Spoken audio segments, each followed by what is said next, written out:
அபிஷேகம் தந்து வழி நடத்தும். அக்கினி நெருப்பாயிறங்கி வரும். அபிஷேகம் தந்து வழி நடத்தும்.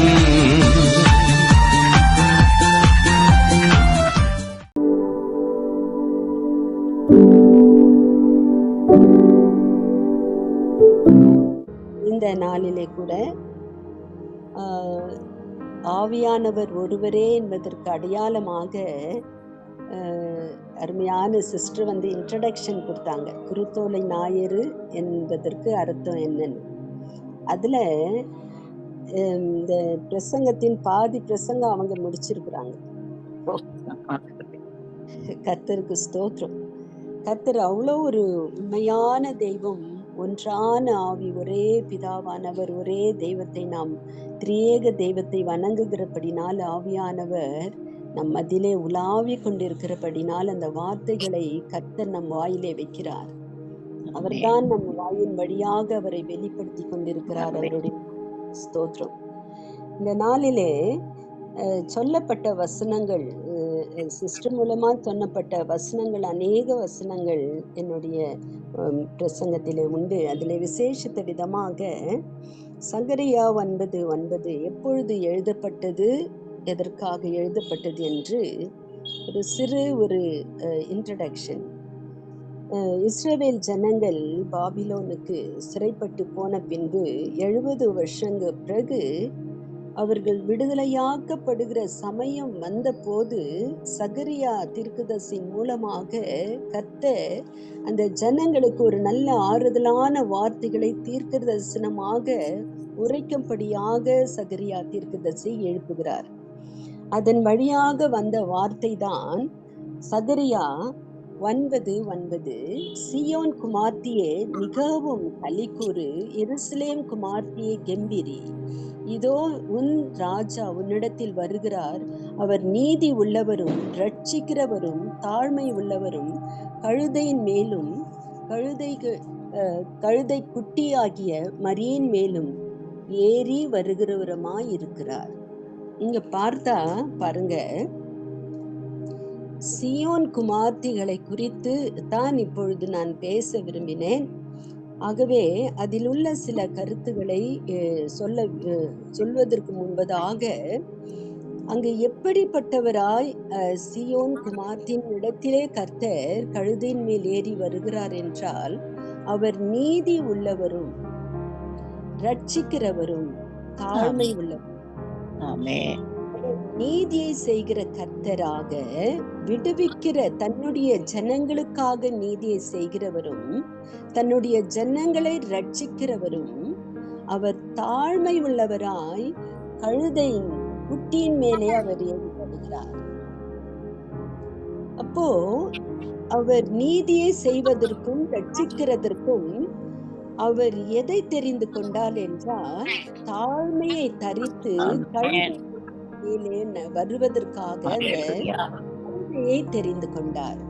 அந்த கழுதை எப்படி ஆண்டவர் இந்த தீர்க்க தரிசனத்தை நீங்க பாருங்க, இயேசு ஆண்டவர் ஊழியம் செய்த அந்த 3.5 வருஷத்திலே 3 வருஷங்கள் எருசலேமிலே சுற்றி இருக்கிற நாடுகளிலே அவர் ஊழியம் செய்திருக்கிறார். கடைசி 6 மாதத்திலே தான் அவர் எருசலேமுக்கு வருகிற சமீபத்த நேரத்திலே அவர் பாடு அனுபவிக்கிறதை குறித்தும், மரித்து அவர் 3ஆம் நாள் உயிர் தெழுததை குறித்தும், அவர் கஸ்திகள் அனுபவிக்கப்பட்டு போகிற காரியங்களை குறித்து தன்னுடைய சீஷர்களுக்கு வெளிப்படுத்துகிறார். அவர் அவ்வப்போது அவருடைய பிரசங்கங்களிலே சொல்லுகிறார். அவர்கள் அதை அவ்வளவாக உணர்ந்து கொள்ளவில்லை. ஆனால் மத்தேயு 21 அதுல பாருங்க, 3ஆம் வசனத்திலே, ஒருவன் உங்களுக்கு ஏதாகிலும் சொன்னால் இவைகள் ஆண்டவருக்கு வேண்டும் என்று சொல்லுங்கள், உடனே அவைகளை அனுப்பிவிடுவான் என்று சொல்லி அவர்களை அனுப்பினார். அதாவது சகரியா 9:9 அவர் சொல்லுகிறார், ராஜா வருகிறார். அவர் எப்படி வருகிறார் என்றால், கழுதையின் மேலும் கழுதையின் குட்டியாகிய மரியின் மேலும் அவர் வருகிறார். அந்த கழுதை குட்டியை எப்படி ஆக கட்டப்பட்டிருக்கிறது, அதை யாராகிலும் இது எதற்காக அவிழ்க்கிறீர்கள் என்று கேட்டால் அது ஆண்டவருக்கு வேண்டும் என்று சொல்லுங்கள். பிரியமானவர்களே, நம்முடைய கர்த்தர் நீதியை செய்யவும் ரட்சிக்கவும் நம்மிடத்திலே வருகிறவர் யாரை தெரிந்து கொண்டு யார் மீது அவர் வருகிறார் என்றால், கழுதையை போல அவரை சுமக்க தயாராக இருக்கிறவர்களை அவர் கொண்டு வருகிறார். நாம் எப்படிப்பட்டவர்களாக இருக்க வேண்டும் என்று கர்த்தர் விரும்புகிறார் என்றால், அவர் தரித்து கொண்டிருந்த அந்த தாழ்மை சாந்த குணம் உள்ளவர்களாக, அவர் சுபாவத்தை தரித்தவர்களாக அந்த கழுதையாக நாம் மாற வேண்டும் என்று விரும்புவதற்காகத்தான் கர்த்தர் நம்மை இந்த சாயந்தர நேரத்திலே சொல்லுகிறார், சீயோன் குமார்த்தியே, உன்னிடத்தில் வந்து வாசம் பண்ண போகிறவர் நீதி உள்ளவரும் ரட்சிக்கிறவருமாய் வருகிறார். அவரை சுமக்கிற நீ தாழ்மையும் சாந்த குணமுள்ளையும் தரித்து கொண்டிருந்தால் உனக்கு நீதி உண்டு, உனக்கு ரட்சிப்பு உண்டு. அப்போ அந்த நீதியும் ரட்சிப்பும் எங்கிருந்து வருகிறது என்றால், யார் யார் அவரை சுமந்து கழுதை போல சுமந்து என்ன வந்தாலும் காதவராய் இருந்த கர்த்தரை போல அவரை சுமக்க தெரிந்து கொண்டால், அவர் நீதி சுமக்க தெரிந்து கொண்டால், அநீதி உண்டு, அநியாயங்கள் உண்டு, விடுதலை இல்லாமல் தவிக்கிற நேரங்கள் உண்டு. ஆனாலும் அந்த தாழ்மையை தரித்தவர்களாய் அவரை சுமக்கும் பொழுது கர்த்தர் நிச்சயமாக நம்மிடத்திலே வந்து, சகரியா 2ஆம் அதிகாரத்திலே பாருங்க 10ஆம் வசனத்திலே, அவர் நம் மத்தியிலே வந்து வாசமாய் சீயோன் குமார்த்தியை எம்பிரித்து மகிழு, கர்த்தர் உன் நடுவிலே வாசமாய் இருக்கிறார். முதலாவது சொல்லப்படுகிறது சகரியா 9:9, கர்த்தர் உன்னிடத்திலே சீயோன் குமாரத்தியே எம்பிரித்து மகிழு, கர்த்தர் உன்னிடத்திலே வருகிறார். சகரியா 2ஆம் அதிகாரம் 10ஆம் வசனத்திலே சொல்லுகிறது, சீயோன் குமார்த்தியை கெம்பிரித்து பாடு, இதோ நான் வந்து உன் நடுவிலே வாசம் பண்ணுவேன். நம் நடுவிலே அவர் வாசம் பண்ண வேண்டும் என்றால் அவருக்கு இருந்த அந்த தாழ்மையான சாந்த குணம், இதுதான் அவருடைய ஆயுதம். பிரியமானவர்களே, அந்த ஆயுதத்தை கையில் எடுத்தவர் மரண பரி, அவர் மரிக்கும் தருவாய் வரைக்கும் அவருக்கு கீழே போடவே இல்லை. அந்த 2 ஆயுதம் தான் அவர் கையில் இருந்தது. அந்த தாழ்மையும் அந்த சாந்தமும்.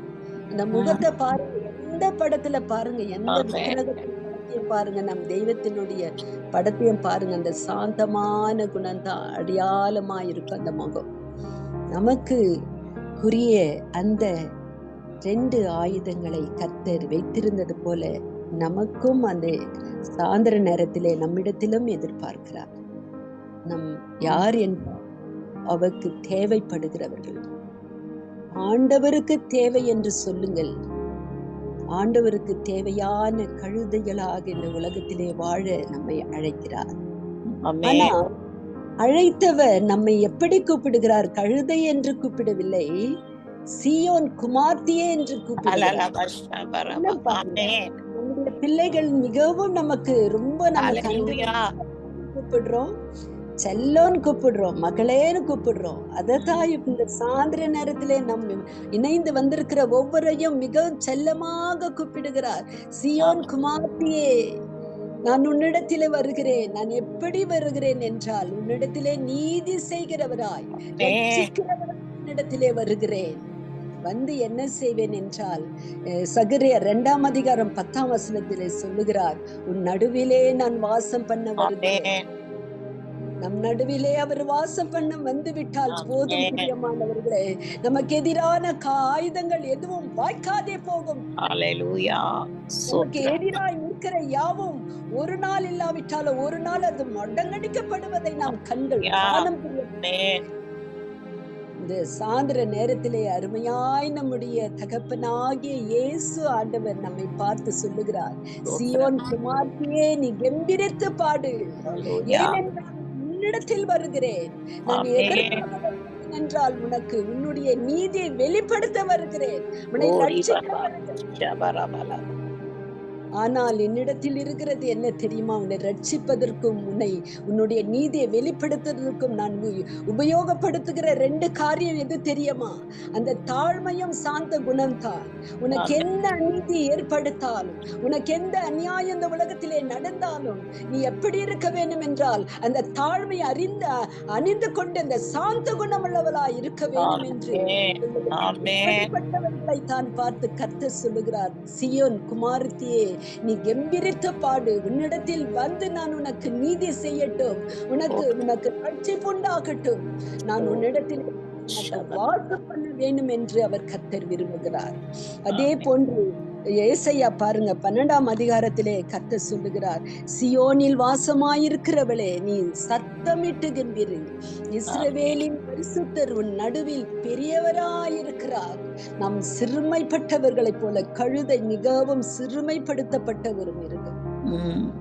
கள்ளம் கபடில்லாமல் என்ன வந்தாலும் தோளின் மீது சுமந்து கொண்டு வாய் திறவாதபடி போகிற ஒரு தாழ்மையான ஒரு மிருகம். ஆனால் கர்த்தர் நம்மை கழுதையாய் எண்ணாதபடி சியோன் குமார்த்தியாக பார்க்கிறபடியாக வந்து வாசம் பண்ணுகிறவர் என்னவாய் இருப்பார்? நம் மத்தியிலே அவர் பெரியவராயிருப்பார். பிரியமானவர்களே, அவர் பெரியவராய் இருக்கும் பொழுது சிறுமையான நம்மை பார்த்து கர்த்தர் இவர்களுக்குள்ளே இருக்கிறார், ஆகவே இவர்களுடைய காரியங்கள் ஜெயமாயிருக்கிறது, எல்லா காரியங்களிலும் பெரிய பெரிய அதிசயங்கள் நடக்கிறது என்று கர்த்தர் வெளிப்படுத்துவார் நம் வழியாக. இப்படியாக இந்த காரியத்தை குறித்து நான் யோசித்துக் கொண்டிருக்கும் பொழுது 2 ஸ்திரீகளை பற்றி எனக்கு கவனம் வந்தது. அதை நான் கண்டிப்பா சொல்லித்தான் தீரணும். நான் இந்த யோவான் எழுதின சுவிசேஷத்துல கூட 12ஆம் அதிகாரம் 13-14 பாருங்க, அல்லாமலும் சியோன் குமார்த்தியே பயப்படாதே, உன் ராஜா கழுதையின் குட்டியின் மேல் ஏறி வருகிறார் என்று எழுதியிருக்கிறபடியாக.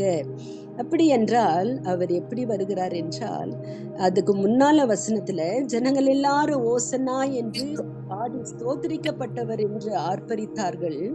ஆனால் அவர் பார்த்து சொல்றது யாரை பார்த்து சொல்றார் தெரியுங்களா? சியோன் குமார்த்தியை பார்த்து பயப்படாதே, உன் ராஜா கழுதையின் குட்டியின் மேல் ஏறி வருகிறார்.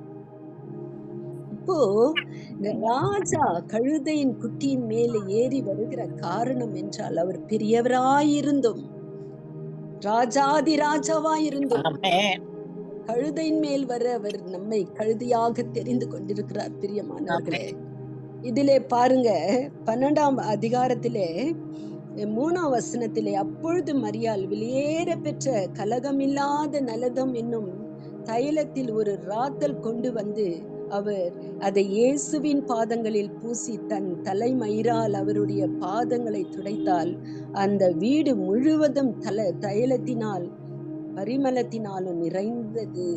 பாருங்க, இந்த தாழ்மை என்னும் ஒரு நல்ல ஒரு கருவியை, அந்த குணாதிசயத்தை அந்த மரியாள் பெற்றிருந்தபடினால நமக்கு நம்முடைய தலைமுடிதான் நமக்கு அலங்காரம். அந்த முடியிலே ஒரு ராத்தல் நல்ல ஒரு தைல வாசனை நிறைந்ததை அவர் பாதத்திலே கழுவி அதை தன்னுடைய தலைமயிரால் துடைக்கிறாள். எவ்வளவு ஒரு தாழ்மை பாருங்க. அவளுக்கு எதிர்ப்பு அநேகம் இருந்தது. அவரோடு கூட இருந்த சீஷனாகிய யூதாசு சொல்லுகிறார், இதை விற்று ஏழைகளுக்கு தரித்திரருக்கு கொடுக்கலாமேன்னு எல்லாரும் பேசிக் கொள்ளுகிறார்கள். ஆனால் அதை உடைத்தவள் யாருடைய வார்த்தைகளையும் காதிலே கேட்காதபடி தன்னுடைய தலைமயிரால் அவருடைய பாதத்தை துடைக்கிறாள். அந்த தாழ்மையை அணிந்து கொண்டிருந்தபடினால் இந்த குணம் அவளுக்கு வந்தது. பிரியமானவர்களே, இதைதான் நம்மிடத்திலே எதிர்பார்க்கிறார். நமக்கு எதிரான எந்த வார்த்தைகள் புறப்பட்டு நம் காதுகளிலே நிரப்ப, நம் தலையை கெடுக்க வந்தாலும்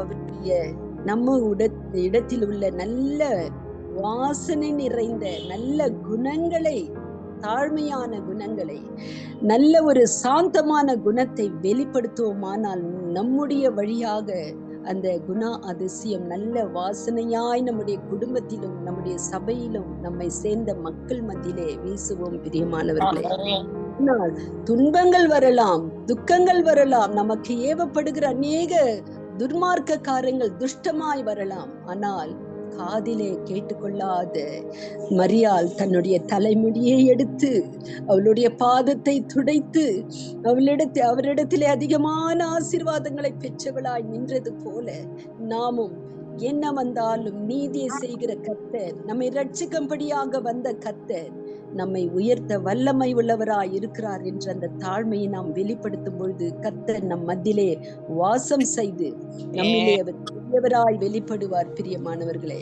அதே போன்று பாருங்க, அப்போஸ்தலர் எழுதின புஸ்தகம் பாருங்க, அதுல லீதியாலை குறித்து எழுதியிருக்கிறது. நல்ல ரத்தாம்பரம் விற்கிறவளாய் இருக்கிறார்.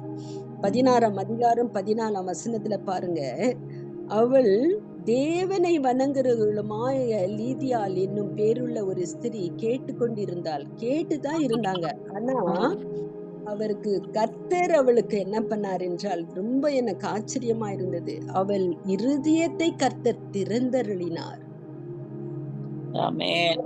நல்ல ஒரு ரிச் லேடி அவங்க, நல்ல ஒரு அந்த ராயல் கலர் பர்பிள் அந்த ரத்தாம்பரத்தை அவர் விற்கும் பொழுது மிகவும் நல்ல பணம் பெருத்தவர்களாய் இருந்திருக்க கூடும். ஆனால் அவர் கர்த்தரை ஆராதிக்கிறவளாய், கர்த்தரை வணங்குகிறவளாய், கர்த்தருடைய சத்தத்தை கேட்கும்படியாய் அங்கு தாழ்மைப்பட்டு உட்கார்ந்த பொழுது கர்த்தர் அவருடைய இருதயத்தை திறந்து அந்த ஊழியக்காரரை வீட்டுக்கே அழைத்து போய் அங்க தங்க வைத்து ஊழியம் செய்ய கர்த்தர் அவளை தெரிந்து கொண்டிருக்கிறார். பிரியமானவர்களே, நம் மத்தியிலே வாசம் செய்கிற கர்த்தர் நம்மை தெரிந்து கொண்டதின் நோக்கம், நம்முடைய இருதயத்தை திறந்தருளி அவருடைய வசனத்தை கேட்க வைக்கிற நோக்கம் என்ன தெரியுங்களா?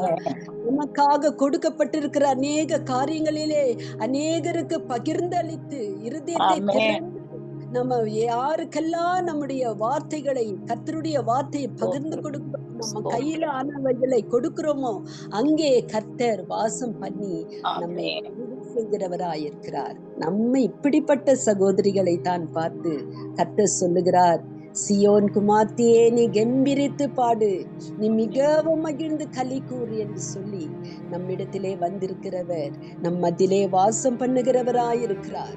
நம்மிலே பண்ணுகிறது மாத்திரமல்ல, அவர் பெரியவராயிருந்து நம்முடைய வழியாய், நம்முடைய தாழ்மை சாந்த குணமுடைய குணாதிசயங்களால் அவர் பெரியவர் என்பதை இந்த உலகத்திற்கு வெளிப்படுத்த நம்மை அழைத்திருக்கிறார். பிரியமானவர்களே, ஆனால் நாம் எப்படி இருக்க வேண்டும் என்றால், கர்த்தரால் இது ஆண்டவருக்கு வேண்டும் என்று அழைக்கப்பட்ட ஒரு கழுதையை போல நாம் மாற வேண்டும் என்று கர்த்தர் விரும்புகிறார். எப்பேற்பட்ட தாழ்மை நிறைந்த குணத்தை உடைய இயேசுவை நாம் சுமந்து கொண்டு இந்த உலகத்திலே நாம் உலாவி அவருடைய சுவிசேஷத்தை அறிவிக்கவும், அவருக்காக பாடுகளை சகிக்கவும், அவருக்காக என்ன வந்தாலும் இயேசு என்று நின்று போராடவும் தைரியத்தை பெற்றுக்கொள்ளவும் நாம் இருக்கும் பொழுது கர்த்தர் நமக்கு நீதியை செய்து ரட்சிப்பை வெளிப்படுத்தி நமக்காக யாவற்றையும் செய்து முடிக்கிறவர் நமக்கு மத்தியிலே வாசம் பண்ணி அவர் பெரியவர் என்று நம் வழியாக உலகத்திற்கு காண்பிக்கத்தக்கதாக நம் ஜனத்தாரிடத்திலே நம்மை கர்த்தர் பெரியவர், அவர் பெரியவர், அவருடைய கிருபை என்றும் உள்ளது, ஒருவராய் பெரிய அதிசயங்களை செய்கிறவரை துதியுங்கள், அவர் கிருபை என்றும் உள்ளது என்று தாவீதரசு சொன்னது போல நம்படியாக அதிசயங்களை பெரியதாய் வழியை நம்படியாக செய்து கர்த்தர் பெரியவராய் நம்மதிலே வாசம் பண்ணுகிறார் என்பதை வெளிப்படுத்த தேவன் தாமே நம்மை அழைத்திருக்கிறார். அதற்காக நாம் கழுதை போல தாழ்மைப்பட்டு சாந்த குணமுள்ளவர்களாய் அவரிடத்திலே அர்ப்பணிக்கும் பொழுது நமக்காக யாவற்றையும் செய்து முடித்து அவர் கூப்பிடுகிற ஒரு காரியம் இந்த சாயந்தர நேரத்திலே, சியோன் குமாரத்தியே நீ கம்பீரித்து பாடு, மகிழ்ந்து பாடு, நான் மத்தியிலே வாசம் செய்வேன். பிரியமானவர்களே, நம் மத்தியிலே வாசம் பண்ணுகிறவர் லேசான காரியம் உடையவர் அல்ல. அவர் சர்வ வல்லமை உள்ள தேவன், சர்வ வல்லமை உள்ள தேவன், பெரியவராயிருக்கிறபடினாலே அவருக்கு நாம் அர்ப்பணிக்கும் பொழுது லீதியாலை போல இருதயத்தை திறந்தருளி, மரியாளை போல அவரிடத்தில் இருந்த நல்ல தைலத்தை அவர் பாதத்திலே உடைத்து அவர் பாதங்களை கழுவி தன் முடியால் துடைத்து தாழ்மையை பெற்றுக்கொண்ட, தாழ்மையை வெளிப்படுத்தின அந்த மரியாளை போல நாமும் கர்த்தருடைய குணாதிசயங்களை இந்த உலகத்திற்கு வெளிப்படுத்தி கழுதியாய் மாறி அவருக்காக என்ன வந்தாலும் சுமந்து அவர் தினமும் நம்மை பார்த்து சீயோன் குமார்த்தியே நீ கெம்பீரித்து பாடு. நான் ஏன் என்றால் நான் இன்று உனக்கு நீதியை செய்ய போகிறேன், நான் உனக்கு ரட்சிப்பை கொடுக்க போகிறேன். இதுதான் கிறிஸ்துவ வாழ்க்கை. பிரியமானவர்களே, ஒவ்வொரு நாளும் நமக்கு நீதி கர்த்தரிடத்திலிருந்து வர வேண்டும். ஒவ்வொரு நாளும் கர்த்தரிடத்திலிருந்து நமக்கு ரட்சிப்பு வந்தாக வேண்டும். இல்லாவிட்டால் கிறிஸ்துவ வாழ்க்கையிலே பாடு, அந்த துக்கங்கள் எல்லாம் இல்லை என்றால், நமக்கு சொகுசான வாழ்க்கை உண்டு என்றால், ஏதோ ஒரு காரியத்திலே நாம் ஆபத்திலே சிக்கிக் கொண்டிருக்கிறோம். நம்முடைய ஆவிக்குரிய வாழ்க்கையிலே நமக்கு சரியான ஒரு வழிகாட்டுதல் ஆவியானவர் கொடுக்கவில்லை என்பது தான் அர்த்தம். நான் போன வாரத்திலே 2:30 மணிக்கு எனக்கு தூக்கம் போய்விட்டது. 2:30 மணிக்கு எழுந்து உட்கார்ந்தேன். பழைய நாட்களை நினைத்து நினைத்து அழுதேன். அதிகமாக என்னுடைய இருதயம் நொறுங்கி போனது. இவ்வளவாய் ஓடினேன் ஆண்டவரே, இவ்வளவாய் மக்காக நான் ஓடினேன் ஆண்டவரே. இந்த நாட்களில் என்னால ஒன்றும் செய்ய முடியல. எல்லாம் சிக்கா இருக்கிறாங்க, அவங்களெல்லாம் பார்த்துக்கவே எனக்கு நேரம் இல்லையே சுவாமி. நான் என்ன செய்ய போகிறப்பா நீங்க வரும்பொழுது? நான் எப்படி உங்களை ஃபேஸ் பண்ண போறேன்? இப்படி நினைத்து நினைத்து அதிகமாக அழுத அதிகமாக ஜெபித்து கொண்டே இருந்தேன். 5:30 மணி ஆனது. நான் வேதாகமத்தை திறந்து நான் படித்து ஒரு அதிகாரத்தை படித்து விட்டு படுத்து கொஞ்ச நேரம் ரெஸ்ட் எடுக்கலாம் என்று வேதாகமத்தை திறந்தேன். பிரியமானவர்களே, அங்கு எனக்கு ஒரு அதிர்ச்சியான ஒரு வார்த்தை காத்து கொண்டிருந்தது. அது என்னவென்றால், எசேக்கியேல் 38:7 கர்த்தர் எனக்கு காட்டினார். நான் அதிர்ந்து போனேன். அது என்ன எழுதி இருக்கிறது என்றால், உன்னோடு இருக்கிற எல்லாரையும் ஆயத்தப்படுத்தி நான் உன்னை காவலரானதாய் வைத்திருக்கிறேன். அது எனக்கு அதிகமாக இந்த வேதாகமத்தை இறுகி பிடித்து அழுதே. ஆண்டவரே, ஆண்டவரே, என்னை அப்பா ஆயத்தப்பட சொல்லி இருக்கிறீங்க, அப்பா ஆயத்தப்படுத்த சொல்லி இருக்கிறீங்க. நான் எல்லாருக்கும் காவலனாயிருக்க அழைக்கப்பட்டிருக்கிறேன். என்னால முடிந்த அளவுக்கு நான் கர்த்தாவே என்னை ஆயத்தப்படுத்தி கொண்டு ஆயத்தப்படுத்த எனக்கு பலனை கொடுங்க சுவாமி. பிரியமானவர்களே, கர்த்தருடைய வருகை மிகவும் சமயமாயிருக்கிறது. அநேக வாக்குத்தத்தங்கள், அவருடைய வருகைக்கான வாக்குத்தத்தங்கள் நிறைவேறிற்று. கொஞ்சம் காலத்திலே வரப்போகிறார். அநீதி உண்டு, அநியாயம் உண்டு. இதன் மத்தியிலே நாம் கர்த்தரை வெளிப்படுத்தி அழுதை போல அவருக்காக எல்லாவற்றையும் சுமந்து இந்த உலகத்தை ஜெயித்து இயேசு அவர் தரித்து கொண்ட குணாதிசயங்களை தரித்து கொண்டு இயேசுவை வெளிப்படுத்துவோம். இப்பேற்பட்ட காரியங்களிலே நாம் நம்மை உண்மையாக கர்த்தரிடத்திலே ஒப்பு கொடுக்கும் பொழுது நம்மை ஆண்டவர் நிச்சயமாக இந்த சாயந்தர நேரத்திலே நம் ஒவ்வொருவரை பார்த்து சொல்லுகிறார், சீயோன் குமார்த்தியே, நீ மகிழ்ந்து கெம்பீரித்து பாடு, நான் வந்து மத்தியிலே வாசமாயிருப்பேன். இப்படி செய்ய கர்த்தர் தாமே இந்த வசனங்களை ஆசீர்வதிப்பாராக. ஆமென், ஆமென்.